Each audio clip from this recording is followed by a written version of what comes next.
Big pass Darshan நடிச்சு release ஆயிருக்க surrender படத்தில் பாட்டு கிடையாது, ரொமான்ஸ் கிடையாது, ஹீரோயினும் கிடையாது. ரிவ்யூக்கு போகிற முன்னாடி சேனலை மறக்காம ஃபாலோ பண்ணி சப்ஸ்கிரைப் பண்ணிங்க, வீடியோவை ஷேர் பண்ணிக்கோங்க. சரண்டர் படத்துடைய கதையை பொறுத்த வரைக்கும் லால் ஒரு போலீஸ் ஸ்டேஷனில் ரைட்டராக இருக்காரு, தர்ஷன் ட்ரைனி இன்ஸ்பெக்டராக இருக்காரு. லால் கிட்ட ஒரு பெரிய ஆக்டர் தன்னுடைய துப்பாக்கியை சரண்டர் பண்ணுறாரு. சரண்டர் பண்ணக்கப்புறம் துப்பாக்கி காணப்படுது. அதுக்கப்புறம் அந்த துப்பாக்கி தேடி தான் அந்த கதைகளும் நகரப்படுது. இந்த படத்தில் நடிக்கப்பட்ட நடிகர்கள் ரைட் தர்ஷனாக இருக்கட்டும், லாலாக இருக்கட்டும், அப்புறம் சுஜித் சங்கராக இருக்கட்டும், இவங்க எல்லாருமே சூப்பரான ஒரு பர்ஃபார்மன்ஸ் கொடுத்தாங்க. அந்த ரோலுக்கு ரொம்பவே ஆப்டாக இருந்தாங்க தான் சொல்லியானும்.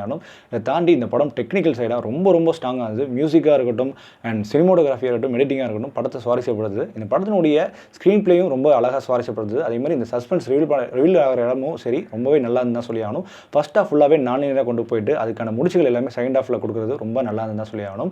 அண்ட் இந்த படத்தில் சின்ன கேரக்டருமே ரொம்ப நீட்டாக பண்ணியிருந்தாங்க. அண்ட் போலீஸ் ஸ்டேஷனாக இருக்கட்டும், அந்த போலீஸ் ஸ்டேஷன் காவலர்களாக இருக்கட்டும், எல்லாருமே சூப்பராக நடிச்சிருந்தாங்க.